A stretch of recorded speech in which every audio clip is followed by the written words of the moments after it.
Tollywood star hero Vijay Deverakonda national crush Rashmika Mandanna మరికొద్ది గంటల్లో వివాహ బంధంతో ఒకటి కాబోతున్నారు. రాజస్థాన్లోని చారిత్రక నగరం ఉదయపూర్లో వీరి వివాహ వేడుక ఘనంగా జరగనుంది. ఇక ఇప్పటికే ఈ వేడుకకు చాలా మంది అతిథుల్ని ఆహ్వానించినట్లు కూడా తెలుస్తుంది. ఈ పెళ్లి వేడుక రెండు వేర్వేరు సంప్రదాయాల ప్రకారం జరగబోతున్నట్టు తెలుస్తోంది. వెడ్డింగ్ ఆఫ్ వీరోజ్ పేరుతో జరగనున్న విజయ్ రష్మికల పెళ్లి వేడుక రెండు సంస్కృతులు సంప్రదాయాల కలయికగా ఉండనుందని సమాచారం. ఈ రోజు ఉదయం 10:10 విజయ్ వైపు నుంచి హిందూ సంప్రదాయ పద్ధతిలో వివాహం జరగనుంది. అనంతరం సాయంత్రం 4:30 రష్మిక కుటుంబ సంప్రదాయం ప్రకారం మరోసారి పెళ్లి జరగనున్నట్టు తెలుస్తోంది. ఈ వివాహ వేడుకకు ఇప్పటికే పలువురు సినీ ప్రముఖులు కూడా హాజరైనట్లు తెలుస్తోంది. అటు విజయ్ దేవరకొండ రష్మికకు ప్రధాని మోదీ శుభాకాంక్షలు తెలిపారు. ఈ వివాహ వేడుకకు ఆహ్వానం అందుకోవడం ఆనందంగా ఉందని మోదీ తెలిపారు.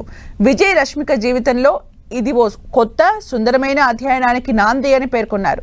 సప్తపది స్ఫూర్తితో 7 అడుగులు వేస్తున్న ఈ జంట జీవితాంతం స్నేహితులుగా ప్రేమతో ఒకరినొకరు అర్థం చేసుకునే భాగస్వాములుగా కలిసిమెలిసి ఉండాలని ఆకాంక్షిస్తున్నట్లు తెలిపారు. ఉదయపూర్లో కుటుంబ సభ్యుల మధ్య పెళ్లి వేడుకను ముగించుకున్న తర్వాత హైదరాబాద్లో భారీ స్థాయిలో రిసెప్షన్ ఏర్పాటు చేశారు. మార్చి 4వ తేదీన తాజ్ కృష్ణ హోటల్లో జరగబోయే ఈ వేడుకకు టాలీవుడ్తో పాటు కోలీవుడ్, బాలీవుడ్ ప్రముఖులు కూడా హాజరయ్యే అవకాశం ఉంది.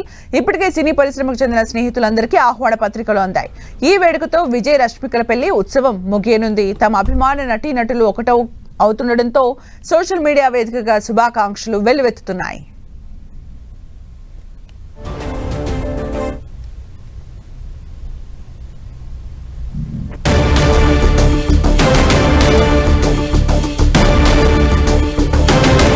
మరి కాసేపట్లో రష్మిక విజయ్ దేవరకొండ వివాహ వేడుక జరగబోతోంది. అయితే రెండు సంప్రదాయాల ప్రకారం ముందుగా విజయ్ దేవరకొండ ఫ్యామిలీకి సంబంధించిన సంప్రదాయ ప్రకారం వివాహం జరగనుంది. ఇక సాయంత్రం 4 గంటలకు రష్మిక కుటుంబానికి సంబంధించిన సంప్రదాయ ప్రకారం వివాహం జరగనుంది. ఆ తర్వాత మార్చి 4న హైదరాబాద్ లో రిసెప్షన్ ఏర్పాటు చేయనున్నారు. ఇప్పటికే ప్రముఖులు చాలా క్లోజ్డ్ వాళ్ళకు మాత్రం ఈ రోజు వివాహ వేడుకలో పాలు పంచుకోబోతున్నారు. ఇక టాలీవుడ్, కోలీవుడ్ ప్రముఖులు మార్చి 4న రిసెప్షన్ లో పాల్గొంటారు.